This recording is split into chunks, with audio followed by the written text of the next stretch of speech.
결혼 초기부터 동거하자, 싫으면 생활비 보내라, 집안일 거들어라 라고 끝없이 피로감을 주던 옆 동네 사는 시부모님.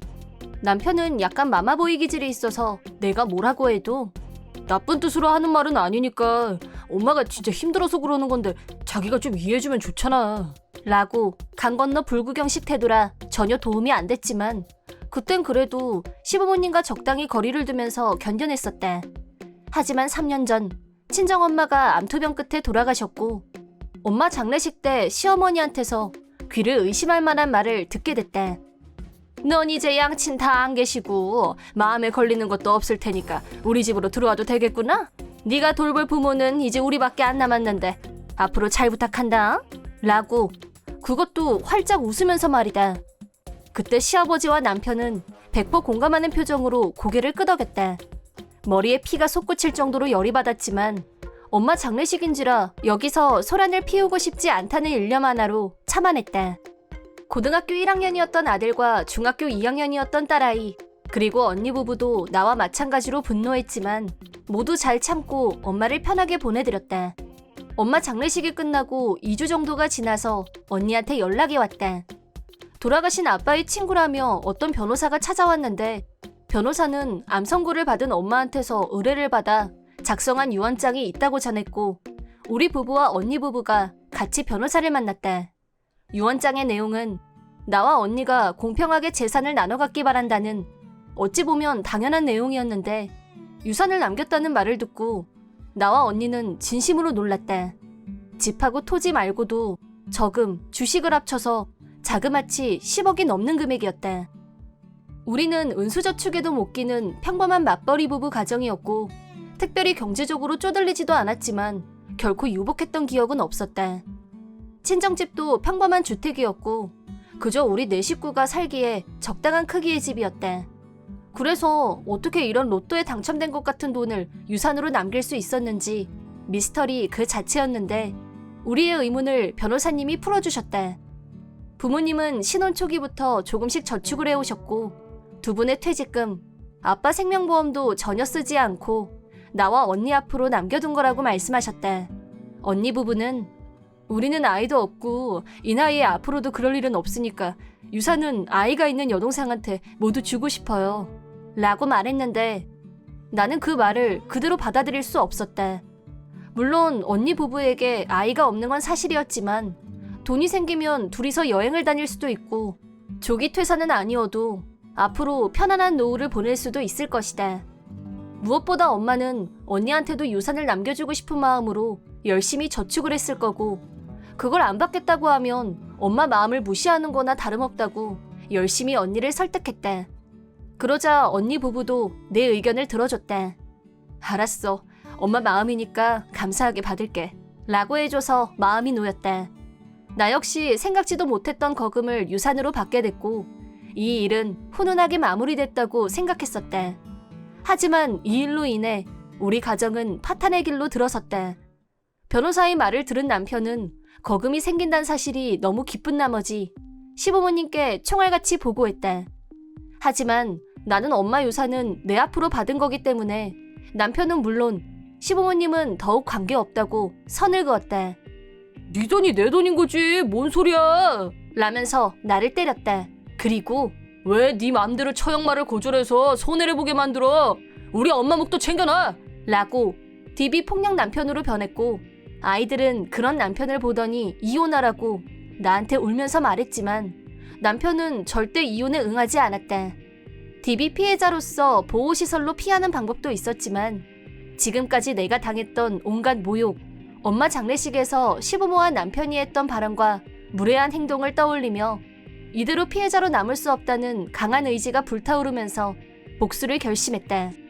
그 뒤로 남편과 시어머니가 돈을 달라고 하면 두 말 안 하고 내줬고 두 사람은 돈을 물 쓰듯이 했다. 하지만 그건 엄마 유산이 아니라 결혼생활 19년 동안 부부 통장에 모아뒀던 저금이었단 사실. 남편은 유산만 믿고 마음을 푹 놨고 일은 제쳐두고 툭하면 놀러 다니다가 해고를 당했다. 시부모는 내가 친정집을 수리하자 자기들과 동거하려고 그러는 줄 알고 좋아라 하면서 자기들 사는 집을 담보로 잡히면서까지 돈을 만들어서 관광을 다녔다. 우리 부부가 19년 동안 맞벌이하면서 모아둔 돈은 1억 정도였고 우리 엄마가 남겨준 유산과는 비교도 안 되는 액수이긴 했지만 1억을 반년 만에 모두 탕진했다. 시부모도 집을 담보로 빌렸던 돈을 전부 다 써버리고 나서 어서 같이 살자고 온갖 아양을 떨며 재촉해왔을 때 엄마 유언장을 작성해주신 변호사님의 동석하에 이혼을 요구했다. 남편과 시부모는 이건 사기야! 어림없어! 누구 좋으라고 이혼이야! 평생 우리한테 봉사해야지! 라면서 버럭버럭 소리를 질렀지만 변호사님이 DB 증거로 진단서가 있다는 것과 남편의 낭비벽에 관한 기록이 있다는 것, 남편이 수입도 없고 집안일도 하지 않았고 가장으로서의 책임을 전혀 수행하지 않았다는 점을 지적하면서 원칙적으로는 아내분이 위자료를 청구해야 할 상황입니다. 만약 이혼에 동의하지 않으신다면 소송을 통해 합당한 금액의 위자료까지 청구될 예정인데 괜찮으시겠습니까? 라고 침착하게 상황을 인지하게 해주셨고 남편과 시부모들은 기가 죽어서 아무 말도 못했다. 남편은 갑자기 무릎을 꿇더니 다시 시작하자. 나 버리지 말아줘. 라면서 눈물까지 흘렸지만 조금도 마음에 와닿지 않았다. 이미 아무 애정도 남아있지 않은 건 물론이다. 그래서 나는 어서 여기에 사인해줘 라고 차갑게 말했고 어린애처럼 싫다고 도리질을 하는 남편한테 한 1년 엄청 잘 놀았지? 마누라 때리고 일도 안 하고 돈 펑펑 쓰면서 놀기만 하고 천국이 따로 없지 않았어? 그렇게 해줬으면 나도 할 만큼은 했다고 생각하는데? 나는 당신만 싫은 게 아니라 당신 부모들도 싫어. 이젠 얼굴만 봐도 구역질이 난다고. 어서 도장 찍어! 라고 담담하게 말하는 나를 보더니 남편은 고개를 푹 떨군 채 도장을 찍었다. 그런 와중에서 계속 소리를 지르면서 나한테 욕을 하는 시어머니한테 사시는 집 담보 잡히셨죠?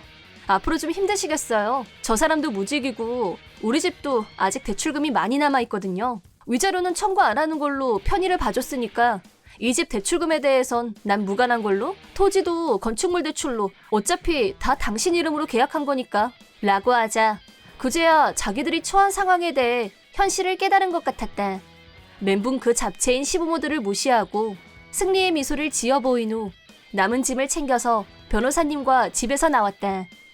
그 후의 일은 모두 변호사님을 통해서 연락하기로 되어 있었고 시댁이 어떻게 됐는지 특별히 물어보지는 않았지만 남편한테서 재결합을 도와달라는 전화가 수도 없이 걸려왔었다고 하길래 대꾸할 가치도 없다고 말씀드렸다. 아마 그날 이후 그 세 사람을 기다리고 있는 것은 지옥밖에 없었을 거다. 돈 없고 직장도 없으니 힘들겠지. 전 남편은 발등에 불이 떨어지자 직장을 찾으러 다녔지만 불경기에 일자리 찾기는 밤하늘의 별따기였다.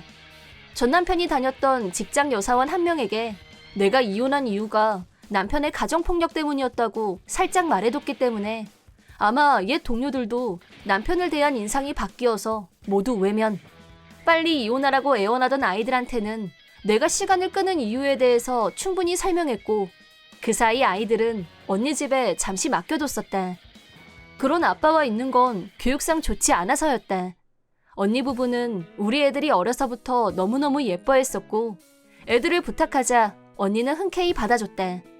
그리하여 모든 일을 성공적으로 마친 후 원래 계획은 아이들과 적당한 아파트를 구해서 이사를 할 생각이었는데 언니 부부가 너무 섭섭해하는 모습을 보고 다 같이 살 수 있는 넓은 주택을 알아보기로 의견 일치를 봤다.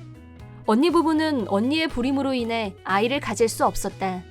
언니는 형부한테 미안하다며 이혼하자고 몇 번이나 애원했지만 형부는 언니를 선택했고 아이 없이 둘이서 살자고 언니를 설득했다. 그래서 두 사람에게는 우리 애들이 너무 소중하고 사랑스러운 존재였다. 형부는 아들아이한테 아빠처럼 많은 것을 가르쳐줬고 아들아이도 이모부를 잘 따랐다.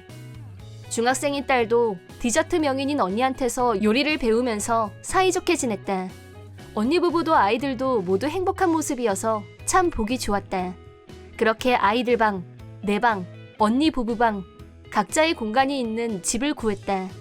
앞으로 5, 6년쯤 후에 아이들이 독립을 해서 나가도 언니 부부가 있으니까 내가 외로울 일도 없고 아이들이 가끔 집에 오면 그땐 또 다 같이 모여서 화목한 시간을 보낼 수 있을 것이다. 엄마 유산 때문에 이런 대반전이 일어날 줄은 솔직히 상상도 못했던 일이지만 극최악이었던 전 시부모들과 마마보이였던 최악의 남편과 헤어질 결심은 최고의 선택이었다. 결혼 후 시댁에서 동거를 하게 된 나는 아주 당연한 듯이 시댁의 온갖 집안일을 혼자서 도맡아 하게 됐다. 하지만 시부모님은 이른바 갑질을 하며 점점 나를 괴롭혔고, 남편은 당하기만 하는 나를 도와주기는커녕 뒷짐지고 방관적인 태도를 취했다. 그게 다가 아니라 날로 심해지는 시부모님의 갑질에 어느 순간부터 남편도 가세하기 시작했고, 나는 지금까지의 인생에서 한 번도 경험해보지 못한 산지옥을 경험하며 하루하루를 살고 있었다. 그뿐 아니라 시부모님과 남편은 내가 개인적으로 갖고 있던 저금까지 네가 돈이 무슨 필요가 있냐 라면서 전부 강취해갔다. 나는 여기서 벗어날 수 있는 최소한의 돈마저 수중에 없었다. 달아나고 싶어도 달아날 수 없었고, 폭력을 당하면서 생긴 상처, 통증이 아무리 심해도 병원에 갈 돈조차 없었다. 지금 다시 생각해보니 내가 남편과 시부모에게 폭행당하고 있다는 것을 병원에 알리지 못하게 하려는 은폐 공작의 일부가 아니었을까 싶다. 마치 눈에 보이지 않는 족쇄를 채워놓은 것처럼 노예나 다름없는 생활이었지만, 그 당시에는 친정 부모님도 어려서부터 나를 학대했었기 때문에 내 운명은 결혼을 해도 달라지지 않고 어차피 이렇게 될 거였으려니 포기하고 체념하면서 지냈다. 그저 무기력했을 뿐 아니라 어느 순간부터는 이게 나한테는 당연한 거라는 생각마저 들었다. 오늘은 뺨만 맞고 지나가서 다행이다 라고 생각하거나, 오늘은 좀 살살 때려준 것 같아 라면서 폭력의 강도가 약하다고 느끼는 날은 마음이 편해지기도 했었다. 그만큼 나는 이미 정신적으로 정상적인 상태가 아니었던 것 같다. 가족 중에서 유일하게 나에 대한 폭력에 가담하지 않은 사람은 시동생이었다. 하지만 막상 내가 폭행을 당하고 있을 때는 핸드폰만 들여다보면서 모르는 척했다. 어쩔 때는 내가 내다버린 쓰레기 봉투를 다시 열어보기도 하고, 내가 앉아서 꾸벅꾸벅 졸다가 정신이 들어서 뒤를 돌아보면 뒤에 서 있을 때가 있어서 조금 소름이 끼칠 때도 있었다. 그때는 매일 시동생 것까지 도시락 3개씩 쌌었는데 항상 깨끗하게 도시락을 비웠지만 고맙다는 말은 한 번도 듣지 못했다. 그런 생활이 1년 반 정도 지났을 무렵, 그날은 집에 나하고 시동생 둘밖에 없었는데 갑자기 시동생이 자기 방으로 좀 오라고 했다. 사실 시동생하고 제대로 된 대화조차 나눈 적이 없어서 무슨 일인지 감이 안 잡혔지만, 시동생은 평소 나한테 폭력적인 적이 한 번도 없었기 때문에 경계심 같은 건 생기지 않았다. 내가 시동생 방에 들어가자 아무 말도 하지 않고 불쑥 봉투를 내밀었다. 어? 이게 뭐예요? 봉투는 꽤 두꺼웠고 나한테 이걸 극비리 배달이라도 시키려는 건가? 그런 생각을 하면서 봉해지지도 않은 봉투 안을 살짝 들여다봤는데 뜻밖에도 엄청난 액수로 보이는 지폐가 가득 들어있었다.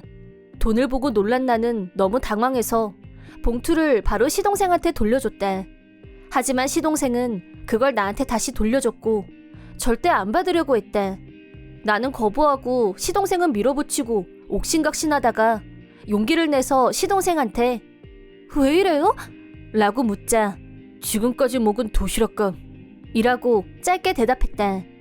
지금까지 시동생한테 매일 도시락을 싸줬고 빈말이라도 고맙다는 인사가 없긴 했지만, 그렇다고 도시락이 이렇게 비싸다는 건 말도 안 되고 갈수록 더 이해가 안 됐다. 도시락은 어머님 아버님 주신 돈으로 싼 거니까 이 돈은 받을 수 없어요. 대체 이런 거금이 어디서 난 거예요? 그때 시동생은 고등학교를 갓 졸업한 나이였고 큰 돈을 버는 것도 아닌데 어디서 돈이 났는지 정말 의문이었다. 형수한테 언젠가는 돈으로 돌려줘야겠다고 생각했어요. 한 1년 전부터 주말에 알바해서 모은 거예요. 돌려줘? 시동생이 나한테 돈을 빌렸던 적도 없는데 무슨 말인지. 대체 나한테 뭘 돌려줄 게 있다는 거지? 도무지 영문을 알 수 없어서 멍하니 시동생을 쳐다보자 형수가 집에서 하고 있는 일들은 이 정도 가치가 있다는 뜻으로 드리는 거예요. 이건 도시락 값에 불과하니까 따지면 더 많죠. 정신 똑바로 차리세요. 라고 말했다. 계속해서 시동생은 내가 당하고 있는 폭력은 정상적인 게 아니며 충분한 이혼 사유가 되고 위자료도 청구할 수 있다고 덧붙였다. 그 말을 듣는 순간 내가 그럼 이 집에서 도망칠 수 있다는 건가 싶었고 마음이 크게 동요했다. 남편과 결혼해서 이 집에 들어와서 살게 됐지만 나는 이미 인내심의 한계가 무너진 지 오래였다. 하지만 아무리 그래도 시동생한테 이런 큰 돈을 받을 수는 없다고 돌려주려고 하자 그럼 형수는 계속 이렇게 살 거예요? 지금 도망치지 않으면 평생 지옥에서 벗어나지 못할 거라고요. 시동생한테 그 말을 듣는 순간 갑자기 정신이 들었다. 맞아. 내가 지금 이렇게 주저할 때가 아니야. 시동생 말대로 이 돈을 가지고 지금 여기서 나가지 않으면 난 이 지옥 같은 곳에서 평생 살게 될 거야. 그리고 시동생도 다시는 나를 도와줄 수 없을지도 몰라. 지옥에서 평생은 싫어. 그런 생각이 든 순간 시동생 눈을 똑바로 쳐다보면서 정말 이 큰 돈을 내가 받아도 돼요? 라고 물었다. 시동생은 고개를 끄덕이면서 도망쳐요. 이런 거지 같은 집에서 지금 당장 이 돈 전부 다 가지세요. 라고 말했다. 나는 시댁에 들어온 후 처음으로 위로받은 기분이었고 굵은 눈물방울이 펑펑 흘러나왔다. 이렇게 큰 소리로 펑펑 울어본 건 태어나서 처음이 아닐까 싶었다. 시동생은 내가 실컷 우는 동안 그저 옆에서 말없이 지켜만 봤다. 내가 다 울고 평정심을 되찾자 시동생은 이번엔 다른 봉투를 하나 더 내밀었다. 이건 또 뭐예요? 봉투 안에는 내가 버렸던 병원 진단서와 시동생이 자기 핸드폰으로 찍은 내 몸의 멍자국 등 증거사진이 담긴 메모리가 들어있었다. 이건 형수가 버린 거 내가 다시 찾아왔어요. 그리고 형수가 무차별 폭행을 당하는 거 촬영한 것도 있고 사진도 있으니까 증거는 충분할 거예요. 그 말을 듣는 순간 가끔 시동생이 내 뒤에 서 있었던 이유, 내가 맞는 걸 보면서도 못 본 척했던 이유가 무언지 알 것 같았다. 부끄럽지만 내가 나섰다고 해도 아무것도 바꾸지 못했을 거예요. 하지만 형수를 여기서 도망치게 도울 수는 있어요. 그러니까 이거 가지고 어서 나가세요. 지금까지 죄송했어요. 도시락 정말 맛있었고요.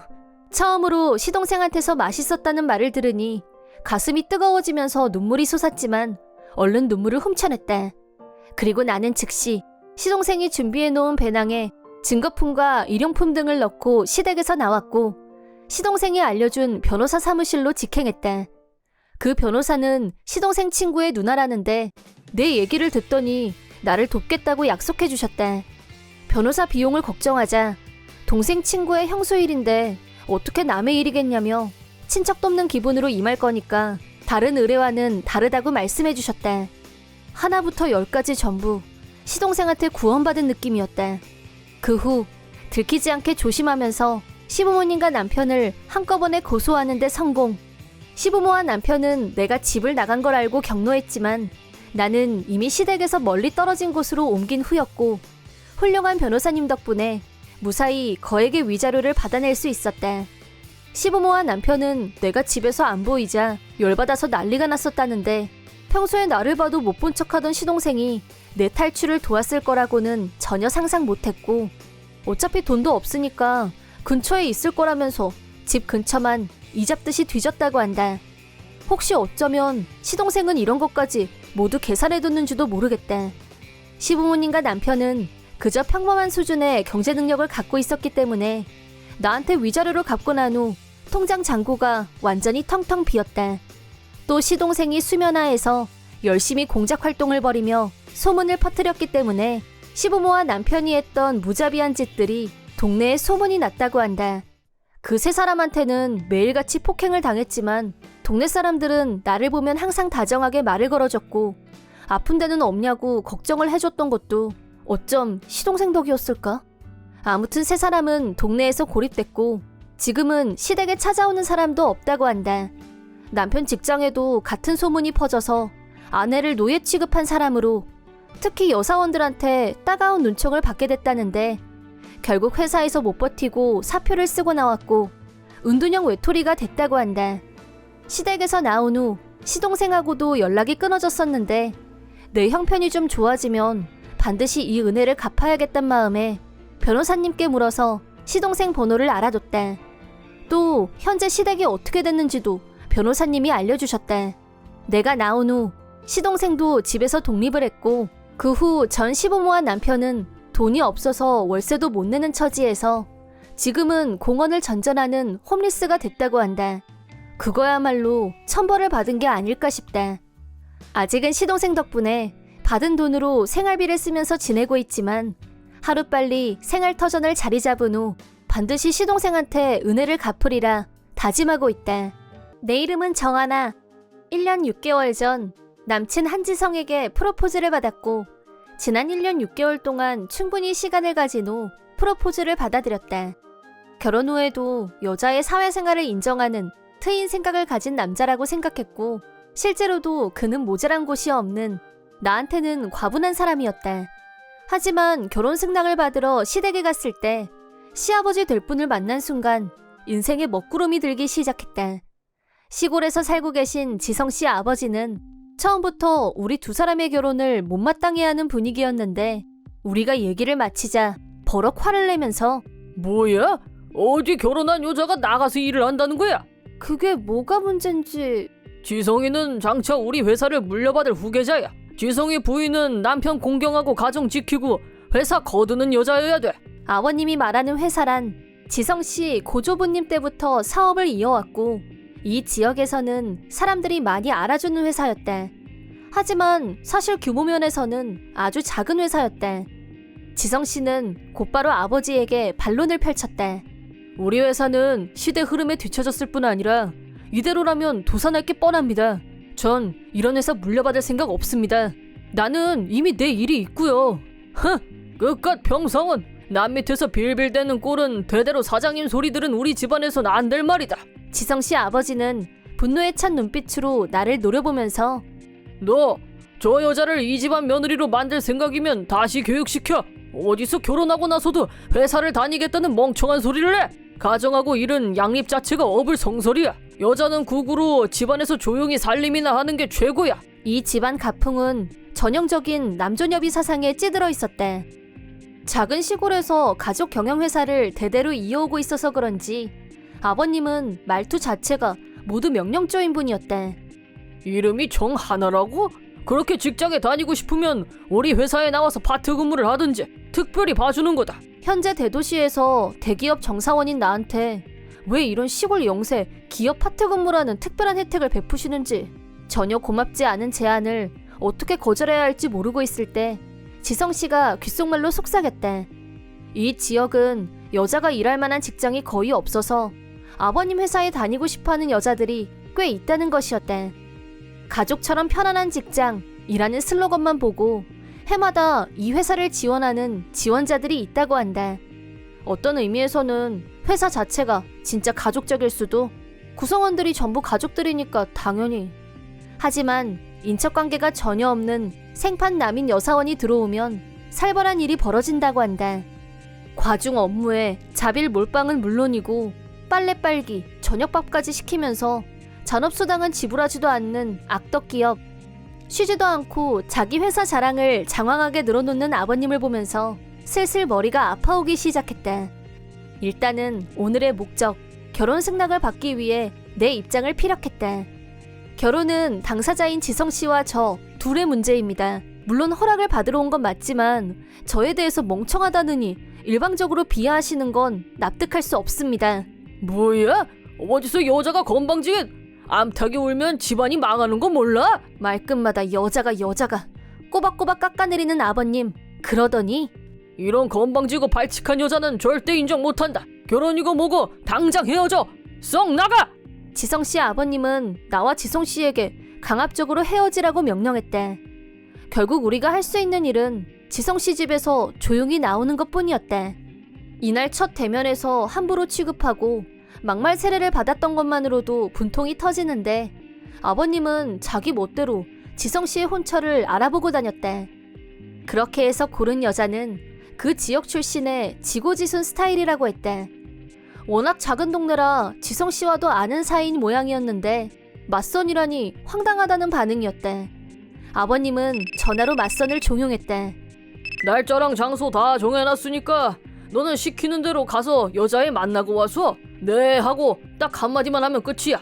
양갓길엔 결혼 얘기 이미 다 끝내놨으니까 형식적으로 얼굴 보는 자리다. 내 얼굴에 먹칠할 생각일랑 마라. 지성씨에게 이 얘기를 들은 나는 당황하지 않을 수 없었다. 뭐? 그럼 어떡해? 이거 무시해도 되는 거 맞아?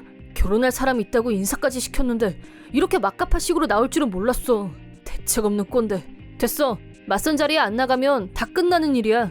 하지만 이게 한 번으로 끝날지 어떨지는 모르는 일이잖아. 맞선 장소는 그 지역에서 가장 격식 있고 고급진 곳으로 정해져 있었대. 그것만 봐도 아버님이 얼마나 진심인지가 엿보였대. 무시하는 것 말고 다른 방법은 없을까? 다음엔 이보다 더 큰 게 올 것 같은 두려움에 불안하고 공포심마저 들었대. 그런 나의 불안한 마음을 이해했는지 지성씨가 한동안 골똘히 생각에 잠기더니 한 가지 방법을 생각해냈대. 지성씨가 여장을 하고 맞선 자리에 나간다고? 응. 손바닥만한 동네에서 누구네 장남이 여자 분장을 하고 맞선 보러 왔더라. 누구 한 사람만 알면 그날 안으로 온 동네에 소문이 쫙 퍼질걸?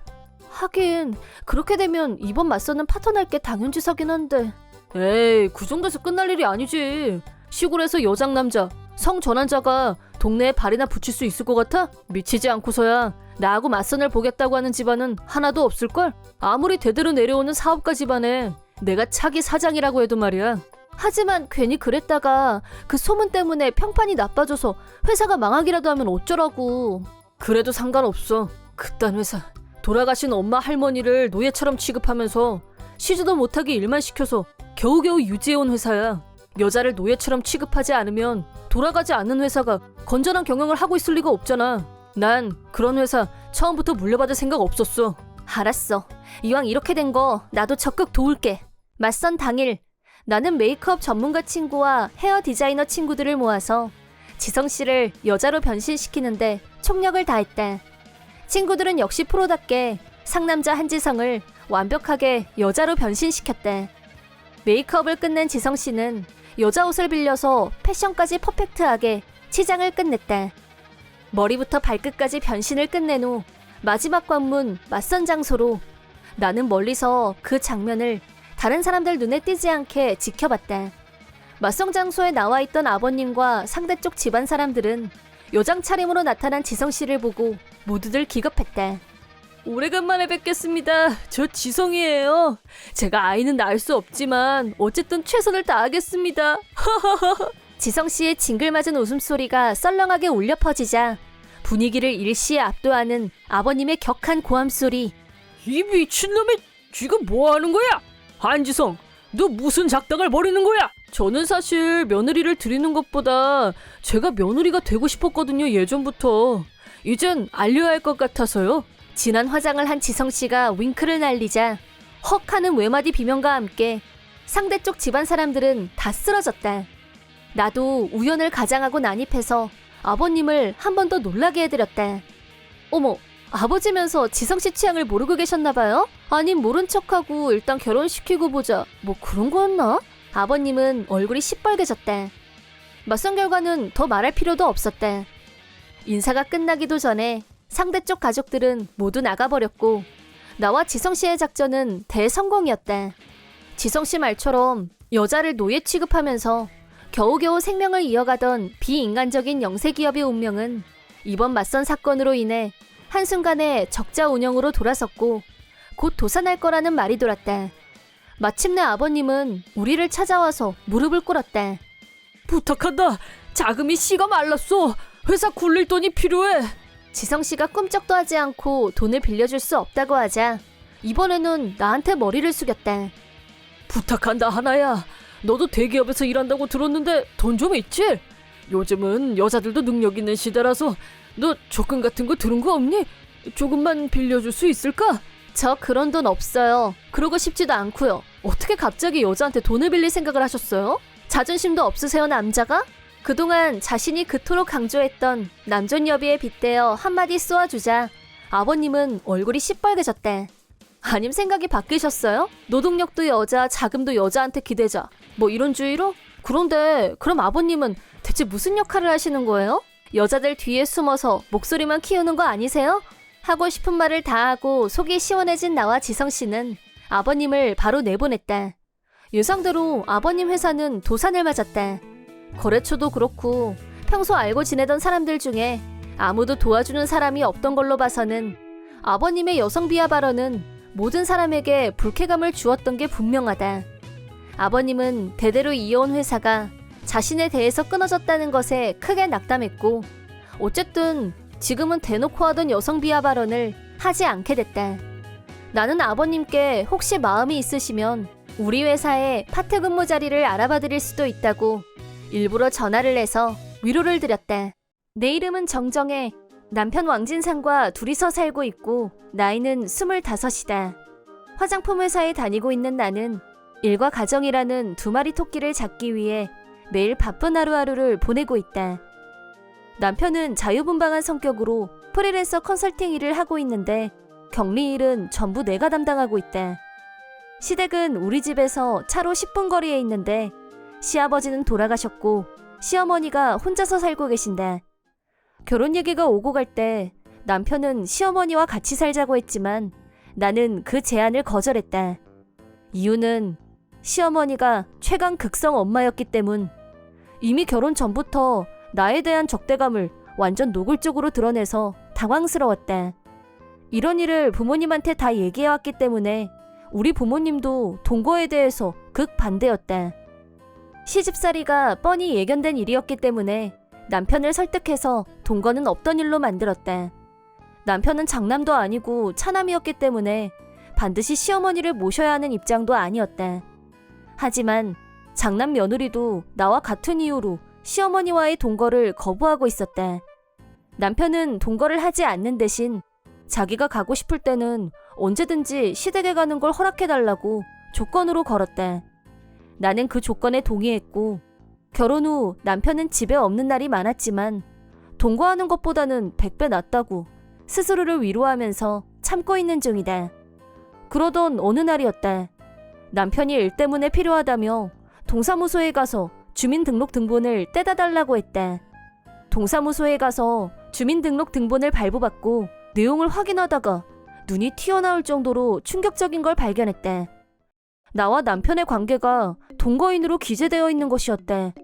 너무 놀라서 동사무소 직원에게 이거요, 혹시 잘못 기재된 거 아니에요?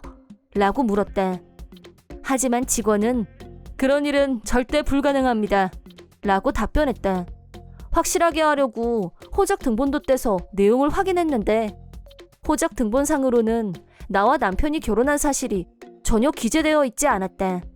주민등록등본상 나는 여전히 미혼이었기 때문에 가짜 남편의 가짜 결혼을 하고 주변 사람들에게 결혼한 것처럼 알린 셈이 된 것이다.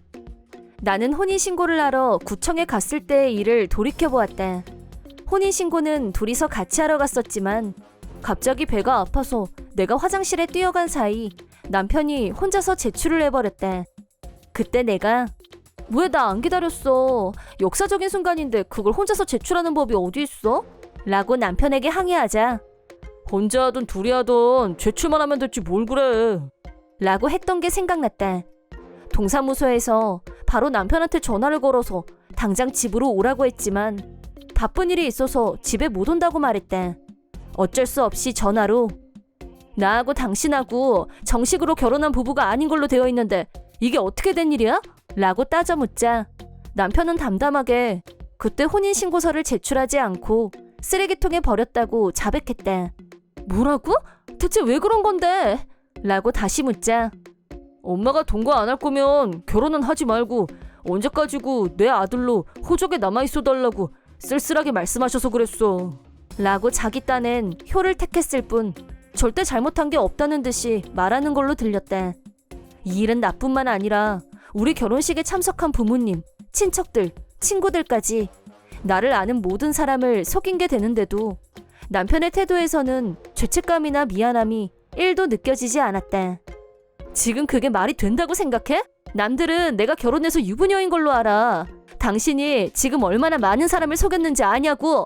라고 하자 남편이 화를 내면서 네가 동거하기 싫다고 해서 이렇게 된 건 왜 생각 안 해? 하더니 전화를 끊어버렸다. 동거 문제는 충분히 대화를 나눴고 남편도 내 생각을 완전히 이해해줬다고 생각하고 있었기 때문에 이런 일이 일어날 줄은 꿈에도 생각하지 못했었다. 잠시 후 남편한테서 반성할 때까지 집에 들어오지 마 라는 내용의 라인이 혼인신고가 되어 있지 않다는 사실을 알고 이미 큰 충격을 받았는데 되려 남편이 화를 내면서 집에서 쫓겨난 신세가 된 나는 남편에 대한 감정이 완전히 식어가는 게 느껴졌다. 지금까지는 남편을 위해서 아무리 피곤해도 집안일, 회사 일에 아등바등, 남편 사업에 격리까지 도맡아서 해왔던 나 자신이 바보 같고 한심하게 느껴졌다. 지금까지 내가 동거인이란 사실도 모르고 아내 노릇을 잘 해보겠다고 동동거리며 살았는데 그게 화가 나서 미칠 것만 같았다. 나는 친정으로 향했고 친정 부모님께 오늘 있었던 일을 모두 말씀드렸다. 그러자 부모님은 당연히 경로. 아빠가 남편한테 전화를 했고 집에 와서 얘기하기로 남편과 시어머니가 같이 왔는데 시어머니는 여유있게 웃으면서 그걸 이제야 들켰네? 라며 마치 장난을 치다가 들킨 것처럼 가볍게 말했다. 남편은 시어머니 모시고 싫다고 한 게 잘못이지 왜 네가 성질이야? 라면서 나한테 짜증을 잔뜩 냈다. 나와 부모님은 하도 어이가 없어서 그냥 듣고만 있었는데 남편이 지금이라도 동거하겠다고 하면 호적에 정식으로 올려주고 라고 잘난 척을. 그 말을 듣고 아빠가 완전히 열을 받으셨다. 남의 귀한 딸한테 사기를 쳐놓고 어디서 잘난 척이야? 위자료 청구할 거니까 그렇게 알아! 라고 호통을 치시자 남편은 겁을 먹고 시어머니 뒤로 가서 얼른 숨었다. 그러자 시어머니가 좋게 해결할 일을 가지고 왜 화부터 내세요? 알았습니다. 돈으로 해결하자는 말씀이신 거죠? 라고 하길래 위자료 청구할 거고요. 헤어질 겁니다. 라고 딱 그 말만 했다. 헤어지겠다고 하자 남편이 갑자기 태도를 바꿔서 알았어. 동거 안 하면 될 거 아니야. 너 반성 다 했으면 이제 집으로 와도 돼. 라고 인심 쓰듯이. 아직도 자기 객관화가 안 된 게 분명했다. 혼인신고한 것처럼 나를 속인 사기꾼하고는 절대 같이 못 살아. 어차피 결혼한 것도 아닌데 헤어지는 건 간단하지 않겠어? 라고 하자 남편이 입을 다물었다. 저렇게 드센 여자는 내가 보다 처음이다. 뭐해? 빨리 헤어지자고 하지 않고? 라고 남편한테 헤어지자고 재촉하는 시어머니와 생각이 딴 데로 가 있는 남편. 알았어. 그래, 결심했어. 결혼해. 지금 당장 구청 가자. 라며 사람 말귀를 못 알아듣고 진상을 떠는 남편하고 더 할 말도 없고 해서 시어머니와 같이 집 밖으로 내보냈다. 그 후 시어머니는 나와 남편을 하루라도 빨리 헤어지게 하고 싶어서 돈은 내가 줄 테니까 넌 내 아들한테서 떨어져. 라고 연락이 왔다. 한편 남편한테서는 내가 다 잘못했다. 처음부터 다시 시작하자. 나하고 결혼해줘. 라고 혼자 뒷북치는 내용의 라인을 수도 없이 보내왔다. 나는 변호사를 찾아가서 남편한테 위자료를 청구했고 바로 헤어지기로 했다. 하지만 내 조건에 응하지 않고 버티는 남편 때문에 얘기가 진척되지 않은 채 한 달이 흘렀다. 변호사의 끈질긴 설득 끝에 위자료 지불에 합의한 왕진상한테서 전화가 걸려왔다. 그것도 한밤중에 말이다. 왕진상 전화는 무조건 안 받기로 했었지만 그날은 잠결에 나도 모르게 그만 전화를 받고 말았다. 그러자 왕진상이 울면서 우리 엄마가 쓰러져서 지금 병원에 있어. 라고 했다. 왕진상 말로는 시어머니가 갑자기 집에서 쓰러졌고 구급차에 실려왔는데 뇌경색이라고 진단을 받고 긴급수술에 들어갔다고 했다. 어린애처럼 전화기에 대고 엉엉 우는 왕진상. 우리 엄마한테 만약 무슨 일이 진짜 생기면 이 세상에서 나 혼자란 말이야. 그러니까 제발 너 나한테 돌아와. 라고 징그럽게 징징거렸다. 당연히 나는 절대 그렇게 못해. 라고 단호하게 거절한 후 전화를 끊었다. 시어머니는 다행히 생명에 지장은 없었지만 반신마비가 와서 누가 간병을 해줘야만 했다. 위자료는 시어머니가 지불하겠다고 했었는데 그건 불가능할 것 같고 왕진상이 전액 지불하는 걸로 상황이 정리됐다. 또 시어머니가 태어나기 전까지 시댁을 베리어 프리로 내부 공사를 해야 했기 때문에 왕진상은 통장에 가지고 있던 돈을 다 쓰고 빚까지 지게 됐다. 같이 살 때는 내 월급까지 합쳐서 생활비를 했기 때문에 왕진상은 혼자 월급으로는 지금까지 살았던 것하고 똑같이 살기는 힘들었고 본가로 들어갔다고 한다. 파국 후 반년이 지나서 내가 격리 일을 다 봐줬을 땐 아무 문제 없었지만 지금은 혼자서 하다 보니 연말 정산을 안 하고 넘어갔고 그것 때문에 탈세 혐의로 경찰 조사까지 받았다는 말을 들었다. 그 결과 왕진상은 일을 할 수 없게 됐고, 일을 안 하니 수입이 없고, 수입이 없으니 왕진상 모자의 생활이 어려워졌다. 그러자 왕진상은 무슨 생각을 했는지 또 나한테 전화를 걸어왔다. 다시 시작해. 사랑해. 난 너밖에 없어. 라고 철진한 멘트를 날리길래 전화는 착신 거부, 라인도 차단해버렸다. 결국 왕진상 모자는 살기가 힘들어졌고 돈이 없어서 고생을 하다 보니 지금까지 좋았던 관계도 순식간에 깨졌다. 결국 지금은 매일같이 싸우면서 살고 있다고 한다. 왕진상은 닥치는 대로 알바를 했지만 생활비는 계속 모자랐고 빚만 계속 늘어갔다. 지금은 생활고로 궁지에 몰려있다고 한다. 나는 왕진상과 헤어진 후 새 아파트로 이사를 냈고, 그리고 다시 얼마 후 새 남친이 생겼다. 이걸 행운이라고 해야 할지. 어쨌든 나는 이혼녀 신분이 아니었고 편한 마음으로 교제 2년 만에 결혼해서 28살에 첫 아이를 낳았다. 왕진상과 지냈던 시간이 생각나지 않을 만큼 지금은 매일매일이 너무 행복하다. 더구나 이번 시어머니한테는 전혀 불만이 없다. 결혼한 후 퇴사를 결심한 나는 지금은 남편과 아이에게 내 모든 것을 투자하고 있다. 앞으로도 우리 세 식구 언제까지고 행복하게 살았으면 하는 바람뿐이다. 내 이름은 김진수. 아주 평범한 회사원이다. 어려서부터 낯가림이 심하고 친구가 별로 없었던 나는 사회인이 된 이후 인간관계가 한 방에 바뀌는 일이 있었다.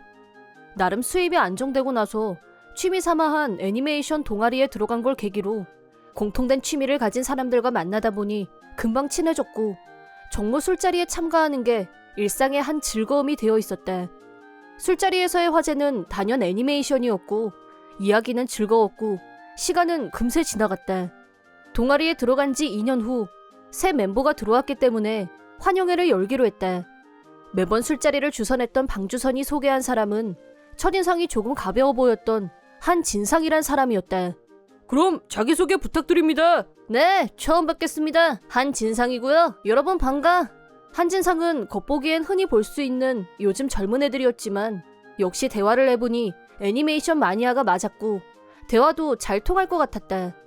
한진상은 처음엔 말수가 별로 없었지만 차츰 적응을 하는가 싶더니 어느 순간부터 방주선을 제치고 자기가 리더 노릇을 했다. 오늘 회비는 6만 원씩 내. 헐, 너무 비싼 거 아님? 여기 고급진 데야. 대신 맛있잖아. 오케이? 그러면서 한진상은 점점 본성을 드러내기 시작했고 멤버들은 그런 한진상을 멀리하기 시작했다. 난 오늘 술 한 잔도 안 마셨으니까 내 건 회비 반 돌려줘. 아닌 것 같은데? 너 많이 마셨어. 나 한 잔도 안 마셨어. 술은 니들이 다 마셨지. 근데 회비를 똑같이 내는 건 불공평한 거 아니야? 글쎄, 난 한진상은 돈에 대해선 쪼잔할 정도로 따졌고 본인은 절대 손해보지 않으려는 면이 강했다. 그런 반면 자기 생일이 되면 죽어도 술자리를 만들어서 선물을 달라고 대놓고 요구하는 뻔뻔함까지, 다른 멤버들 생일은 한 번도 안 챙겼으면서 자기 생일은 성대하게 보내려고 하는 한진상의 태도에 다들 정남이가 떨어져가고 있었는데, 그러던 어느 날 한진상이 꼭 전달해야 하는 중요한 일이 있다면서 동아리 멤버를 전원 소집했다. 약속 시간을 조금 넘겨서 한진상이 제일 늦게 나타났고 옆에는 처음 보는 젊은 여자가 함께 있었다. 미안, 내가 좀 늦었지? 뭐 괜찮아. 근데 옆에 있는 여자분은 누구야? 인사해. 내 약혼녀 왕재숙이야. 안녕하세요. 실은 우리 결혼하기로 했어. 그래. 축하해. 고마워. 축하해줄 줄 알았어. 당연히 축의금들은 준비할 테고 해서 말인데 1인당 50만 원씩 어때? 축의금 때문에 모이라고 했어? 결혼식에 오면서 그럼 축의금 안 가져오려고 했어? 우리 사이가 그냥 보통 사이는 아니잖아. 절친 저리 가란데. 절친 금액이면 50만 원이 딱 적당한 거 아닌가? 우리는 하도 기가 차서 한진상을 노려보고 있었는데 옆에 있던 약혼녀가 한술 더 떠서 우리 기분을 상하게 했다. 진상씨, 설마 이 사람들을 결혼식에 부르려는 건 아니지? 완전 아니다. 이런 오타쿠들이 오면 사람들이 우릴 뭘로 보겠어? 절대 안 돼. 알았지? 그럼 축의금을 못 받잖아. 축의금만 받으면 되잖아. 나는 남편이 애니메이션 오타쿠라는 거 절대 친구들한테 들키고 싶지 않으니까 알아서 해. 알았어. 그럼 그렇게 할게. 다들 들었지? 축의금만 부탁한다. 말이야 방귀야. 어이 상실. 그래도 상관없는데 아마 후회하게 될걸? 무슨 후회를? 누가? 내 입장도 좀 생각해줘야지.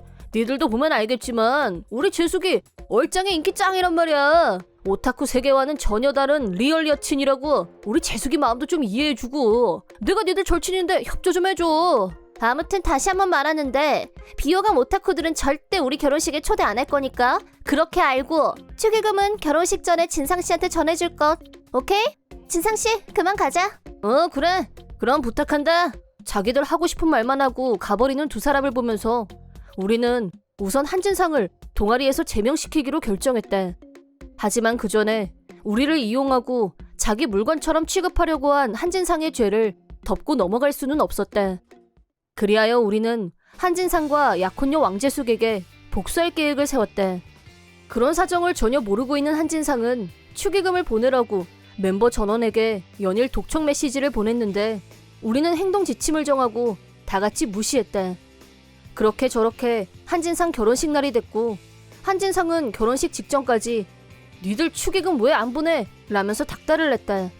그날 우리는 아침부터 열과 성의를 다해 각자의 에마를 손질하고 있었다. 그리고 계획한 대로 결혼식이 시작되기 전에 에마를 타고 식장 근처에 모였다. 자, 우리 쇼를 시작해볼까? 아침부터 에마 꽃단장 했잖아. 나도야. 그럼 출발할까? 그리고 마침내 꽃단장을 마친 6대의 차가 식장으로 향했다. 그때 결혼식장에서는 교회 밖에서 부케를 던지려고 하고 있었다. 재수가 축하해. 행복하게 잘 살아. 얘들아 고마워. 응? 이게 무슨 소리야? 이 엔진 소리는 설마... 진상씨 갑자기 왜 그래? 아니야 아무것도. 식장에 도착하자 거기 모여있던 하객들의 시선이 일제히 우리 쪽을 향했다. 어머 저게 뭐야? 튜닝 제대로네. 오타쿠인가봐. 대박. 차에서 내려 한진상을 향해서 걸어가는 동안 하객들은 신기한 물건을 보는 듯한 시선으로 우리를 쳐다봤다. 어떤 사람들은 우리들의 에마, 튜닝차를 촬영하기도 했다. 특히 내 에마는 요즘 핫한 미소녀 전사가 초대형 프린트 되어 있을 뿐 아니라 내부 인테리어도 완벽하게 개조했기 때문에 사람들이 구경하느라 정신이 없었다. 진상아 축하한다. 니들 뭐야? 오지 말라고 했잖아. 재수가 이 사람들 네 신랑이랑 아는 사이야? 몰라 나도. 그냥 얼굴만 아는 사이예요. 헐, 우리 절친 아니었어? 얼굴만 아는 사이면 축의금은 안 줘도 되는 거 아님? 절친 금액이라길래 50만 원 넣어왔는데 그냥 가야겠다. 야 기다려.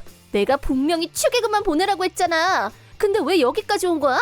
신부 입에서 그 말이 나온 순간 주변에 있던 사람들 모두 개 어이없어하는 걸 알 수 있었다. 특히 바로 옆에 있던 신랑 신부의 부모님 얼굴이 누구보다 안 좋았다. 신랑 친구들 같은데 설마 진짜 결혼식에 안 부르고 축의금만 받으려고 했니? 그런 거야? 그건 그러니까 진상씨가 이런 오타쿠들하고 어울린다는 거 들키고 싶지 않아서. 진상군, 자네도 이 친구들하고 한패인 건가? 그게 두 사람 지난번에 우리한테 한심한 오타쿠들은 축의금이나 내라고 했잖아. 나도 똑똑히 들었어. 친구들한테 축의금을 강요하다니 네가 양아치냐? 부끄러운 줄 알아? 짜증나. 당신들 때문에 결혼식이 이게 뭐야. 엉망진창이잖아. 솔직히 전부터 생각했는데 넌 왜 이런 오타쿠들하고 다니는 건데? 됐어. 이 결혼 없던 걸로 해. 라고 화를 내더니 신부가 식장에서 나가버렸대. 식장에 있던 양가 부모님들은 우리한테 미안하다며 고개 숙여 사과하셨대. 충분히 복수를 마친 우리는 자랑스러운 에마를 타고 가려고 했는데 예식장에 있는 아이들이 우리 차 주변으로 몰려들기 시작했대. 우와 이 차 대박이다. 멋있지? 히어로 애니 좋아해? 네 좋아해요. 엄마 나 사진 찍어줘. 이 분위기로 봐서 오타쿠에 대한 편견을 갖고 있는 사람은 한진상과 왕재숙 두 사람뿐. 다른 사람들은 별로 그런 것 같지 않았고 그 사실을 안 것만으로도 우리는 뿌듯했대. 그 후 결혼식 중간에 뛰쳐나간 왕재숙은 양가 부모님께 질타를 받았고 끝내 파혼했다고 한다. 축의금은 하객 전원에게 돌려주고 결혼식 비용은 왕재숙이 혼자 지불하기로. 사태가 그쯤 돼서야 자기가 얼마나 엄청난 짓을 저질렀는지 파악이 된 왕재숙은 하객들에게 일일이 사과했지만 아무도 그 사과를 받아주지 않았대. 한진상도 마찬가지로 온 집안 사람들에게 엄하게 혼이 났고 얼마 후 진짜 반성을 한 건지 우리한테 미안하다고 했대. 하지만 그런 일을 겪고 난 후에 사과 한마디로 다시 예전처럼 지낸다는 건 한진상한테나 좋을 뿐 우린 아니었다. 따라서 지난번에 얘기했던 대로 한진상을 동아리에서 제명했다.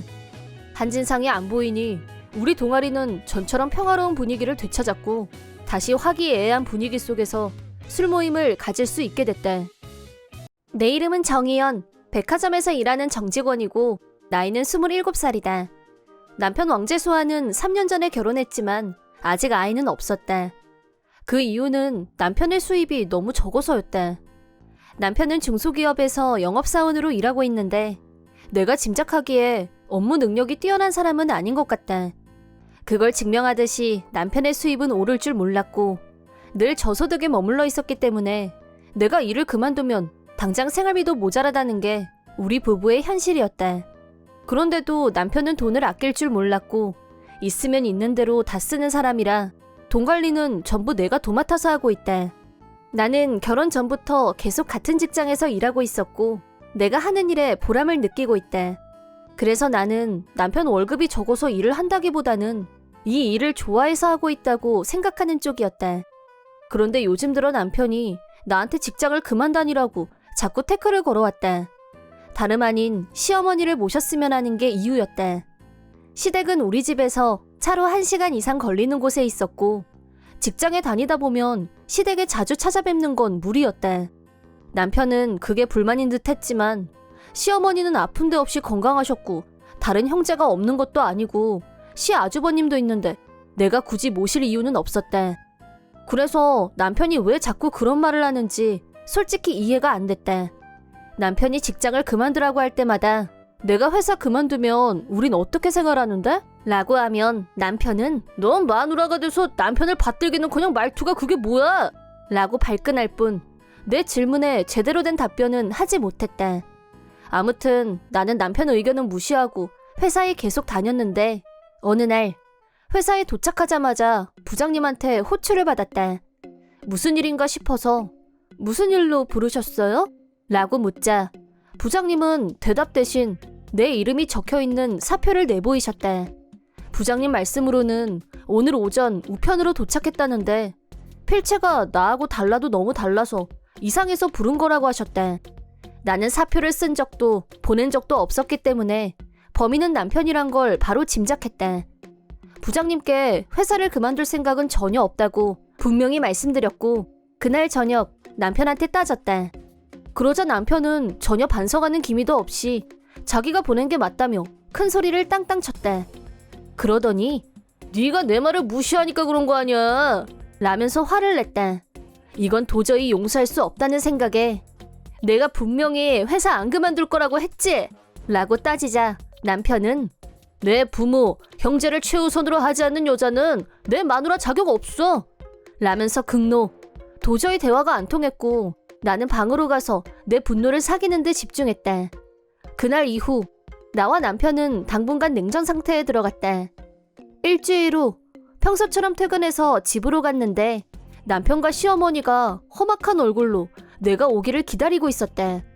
시어머니가 갑자기 집에 오는 일은 없었기 때문에 심상치 않은 일이 벌어지고 있다는 느낌이 들었다. 시어머니는 나를 보자마자 넌 이 시어미 돌보는 게 그렇게 싫든? 라고 버럭 소리를 질렀다. 옆에 있던 남편은 너처럼 인정머리 없고 도리도 모르는 여자랑은 이혼이야 라면서 이혼 서류를 내밀었다. 너무 예상 밖이라 나도 모르게 뭐? 하고 소리를 질렀다. 이혼하기 싫으면 내가 시키는 대로 당장 회사 그만둬 라면서 자신만만하게 나왔다. 이어서 시어머니가 그래 회사 간두고 우리 집으로 들어와라 라고 말했다. 그제야 남편이 왜 뜬금없이 나한테 회사를 그만두라고 들들 볶았는지 이해가 됐다. 예전부터 시어머니는 아이도 없고 하니까 우리 부부와 같이 살고 싶다는 말을 자주 했었다. 왜냐하면 시아주버님 부부는 아이가 셋이어서 같이 살면 시끄럽고 정신없다며 싫다고 했다. 시어머니는 게으른 성격이었고 때문에 집이 거의 쓰레기장이나 다름없었다. 나는 그런 집에 들어가서 동거를 한다는 건 절대 있을 수 없다고 남편한테 분명히 말했다. 그럼 네가 청소를 하면 될 거 아니야 라면서 남편은 나한테 떠넘기듯이 말했는데 나는 집먼지 진드기 알레르기가 있어서 안 된다고 확실하게 말했었다. 하지만 남편은 내가 거부하는 이유에 대해서 전혀 이해하려고 하지 않았던 것 같다. 사실 난 동거 문제는 남편하고 그동안 여러 번 얘기했고 이미 얘기가 끝났다고 생각하고 있었다. 그런데 무슨 협박도 아니고 이혼 서류를 꺼내 보이면서 나를 자기들이 원하는 대로 조정하려고 하는 남편과 시어머니의 태도에 화가 치밀었다. 그 얘긴 이미 예전에 다 했잖아. 동거는 안 된다고. 라고 남편한테 강력하게 내 입장을 고수했다. 남편은 그럼 이혼이야. 라고 하더니 방에서 내 짐을 꺼내와서 집 밖으로 내던지기 시작했다. 하지마! 라고 해도 내 말은 무시하고 내 옷이며 자파들을 밖으로 마구 던지는 남편. 시어머니는 남편을 내버려뒀고 잘한다. 당연히 그래야지. 라면서 웃었다. 땅바닥에 내동댕이 쳐진 내 짐들을 챙기고 있는데 남편은 마지막 확인 사살 어쩌고 하면서 내 가방에서 집 열쇠를 꺼낸 후 가방을 다시 바닥에 내던졌다. 그러더니 시어머니와 둘이서 집 안으로 들어갔고 문을 잠가버렸다. 거기서 내가 할 수 있는 일은 더 이상 없었다. 자동차에 짐을 옮기고 일단 친정으로 가기로 했다. 친정은 차로 2시간 정도 걸리는 거리에 있었는데 내일은 쉬는 날이어서 시간이 이미 늦긴 했지만 친정에 가서 하루 자고 생각하기로 했다. 친정에 도착하자 갑자기 밤늦게 찾아온 나를 부모님이 걱정스러운 얼굴로 맞이해 주셨다. 방금 전에 집에서 일어났던 일을 부모님께 울면서 말씀드리자 남편과 시어머니한테 화가 난 아빠가 당장 남편을 보러 가겠다고 흥분하셨다. 흥분한 아빠를 엄마가 진정시켰고 나는 내 방으로 가서 잠을 청했는데 잠이 안 왔고 혼자서 골똘히 생각에 잠겼다. 몇 번을 다시 생각해도 남편과 시어머니가 나한테 한 폭력적인 행위를 도저히 용서할 수 없었다. 남편이 내 짐들과 함께 던졌던 이혼 서류를 들고서 한참을 쳐다봤다. 다음 날 부모님이 시댁으로 가겠다고 하셨고 남편한테 연락하자 퇴근 후 자기도 오겠다고 해서 저녁에 시댁에서 보기로 했다. 시댁에 도착하자 시어머니가 불편한 얼굴로 우리를 맞이했다. 남편은 겁먹은 얼굴로 시어머니 뒤에 숨어서 고개만 내밀었다. 아빠가 어제 일에 대해서 설명하라고 호통을 치자 시어머니와 남편은 당황해서 말을 못했다. 그러자 아빠가 왕재수, 빨리 설명해봐. 우리 딸이 뭘 잘못해서 너한테 쫓겨났는지. 라고 다시 호통. 남편이 우리 어머니랑 같이 사는 게 싫다고 자꾸 버텨서 설득하려고 라고 입을 열었고 나는 친정 부모님 앞에서 남편 수입으로는 생활이 안 된다고 다시 한번 설명했다. 그러자 시어머니가 같이 살면 재수 월급만으로도 충분히 생활이 되지 않니? 라고 나섰다. 그래서 나는 미리 준비해뒀던 남편의 월급 명세서를 그 자리에서 시어머니한테 보여줬다.